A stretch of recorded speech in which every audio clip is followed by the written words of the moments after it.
Earlier this morning, I went to the Justice Department to speak with Attorney General Bill Barr.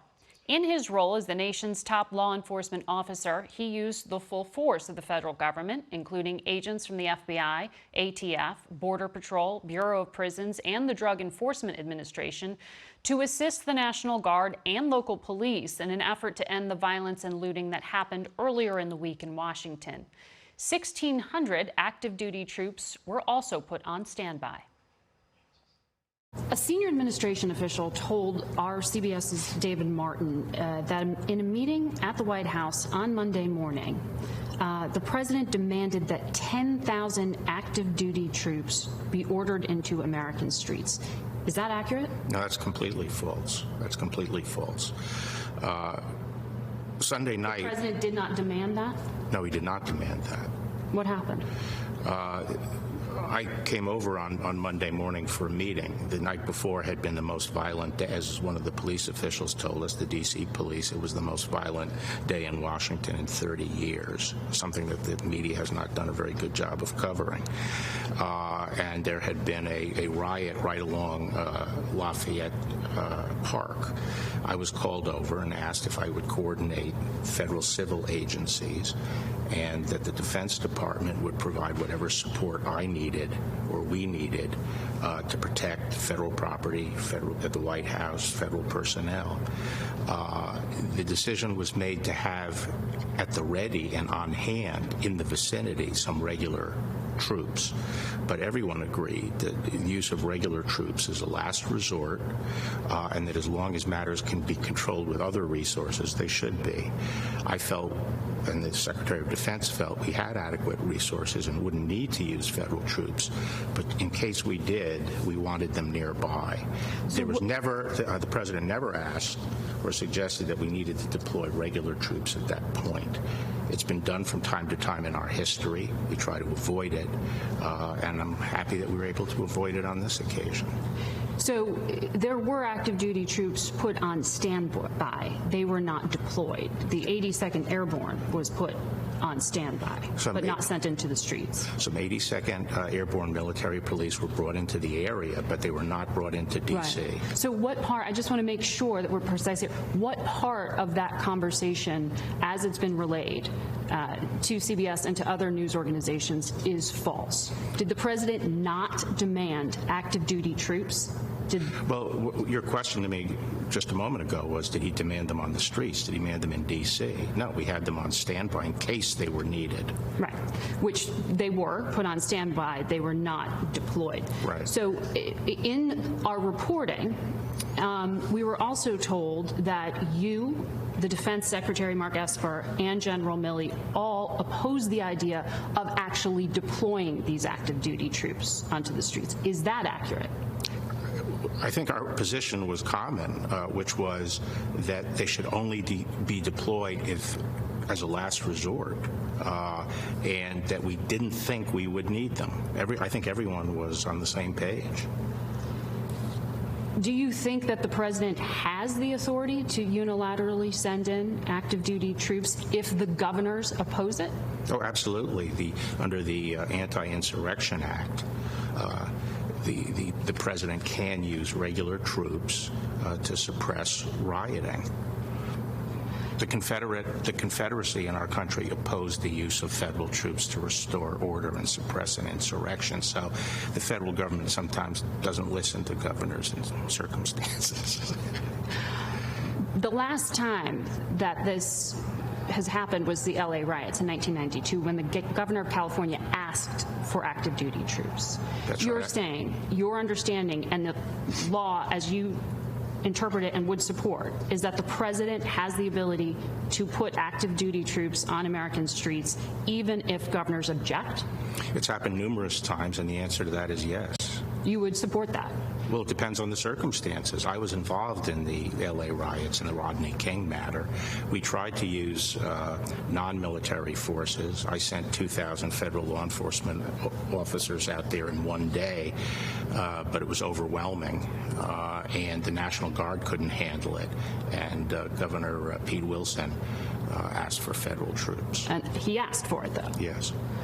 That's a key distinction. Or he approved the use of federal troops, but those troops were on standby as well. Because I think a number of people would be surprised to hear, and it's been reported that you opposed sending in active duty troops on principle.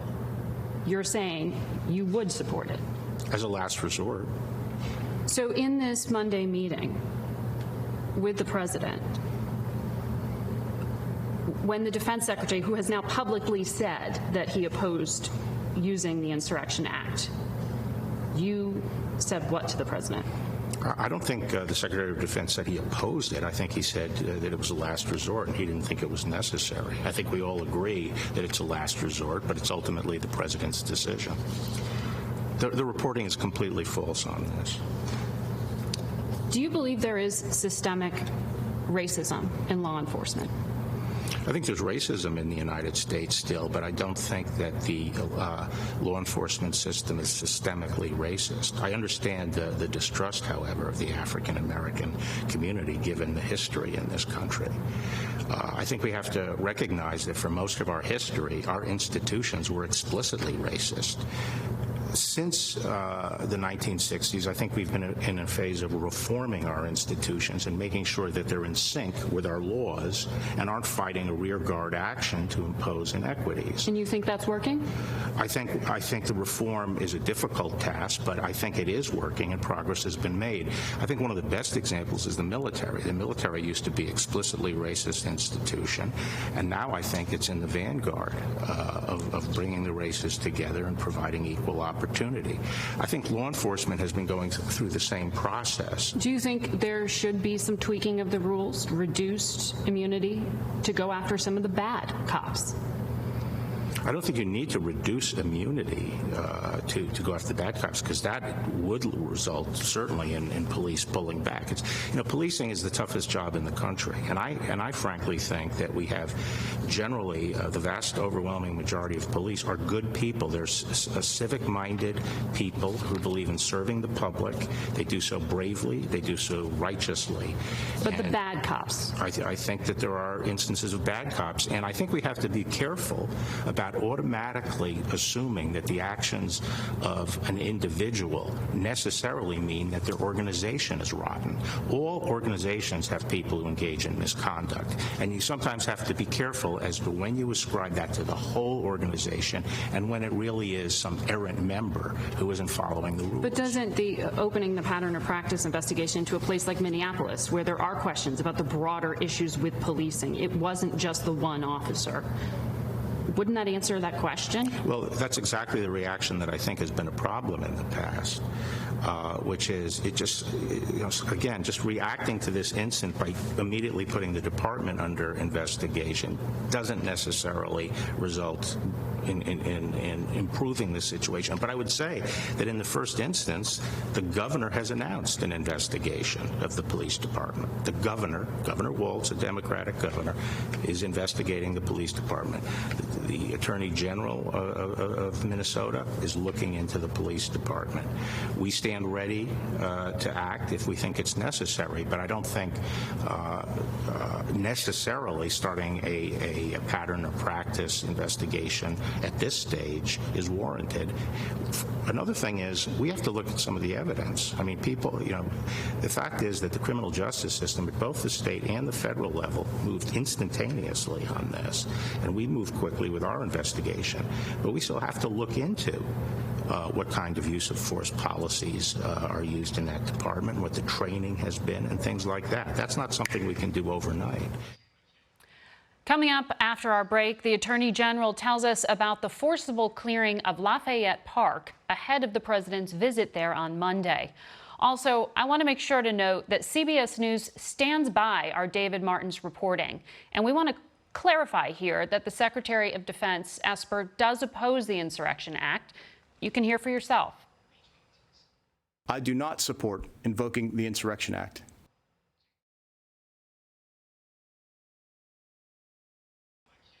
And we're back now with more from Attorney General William Barr. I want to ask you about some of the events of the week. On Monday, Lafayette Park was cleared of protesters. You've spoken about this. The federal agents who were there report up to you. Did you think it was appropriate for them to use smoke bombs, tear gas, pepper balls, projectiles at what appeared to be peaceful protesters? They were not peaceful protesters, and that's one of the big lies that the media seems to be perpetuating. 3 of my CBS colleagues were there. We talked to them. They did not hear warnings. They did not see There were 3 warnings. There were 3 warnings given. But let's get back to why we took that action. On Friday, Saturday, and Sunday, okay, there were violent riots at Lafayette Park, where the park police were under constant attack at behind their bike rack fences. On Sunday, things reached a crescendo. The officers were pummeled with bricks. Crowbars were used to pry up the pavers at the park, and they were hurled at police. There were fires set in not only St. John's Church, but a historic building at Lafayette was burned down. These were things that looters did. Not looters. These were the violent rioters who were dominated Lafayette Park. But what I'm asking about into is the Treasury on Monday, Department when it was a peaceful protest. Let me get to this, because this has been totally obscured by the media. They broke into the Treasury Department, and they were injuring police. That night, Sunday night, the park police prepared a plan to clear 8th Street and put a larger perimeter around the White House so they could build a more permanent fence on Lafayette. This is something you approved on Sunday night? No. The park police, on their own, on Sunday night, determined this was the proper approach. When I came in Monday, it was clear to me that we did have to increase the perimeter on that side of Lafayette Park and push it out 1 block. That decision was made by me in the morning. It was communicated to all the police agencies, including the Metropolitan Police, at 2 p.m. that day. The effort was to move the perimeter 1 block, and it had to be done when we had enough people in place to achieve that. And that decision, as I say, was communicated to the police at 2 p.m.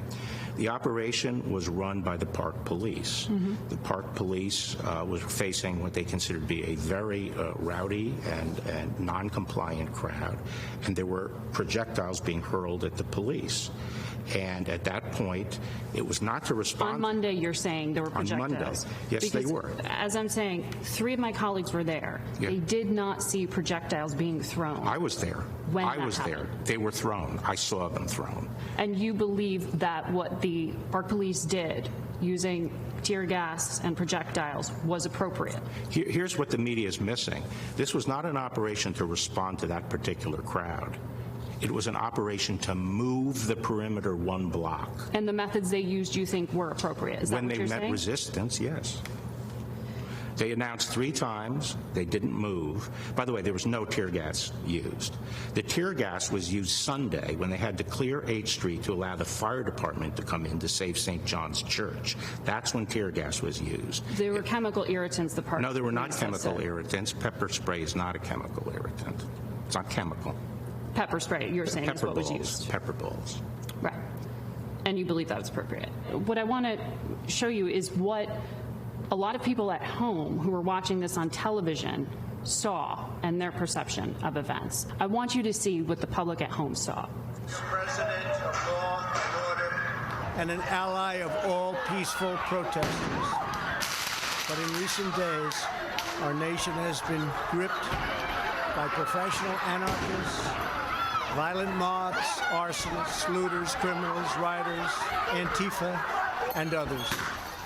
A number of state and local governments. So while the president is saying that he appreciates peaceful protests, innocent people have been savagely beaten. Around the same time, like the young man. Well, 6 minutes difference. Right.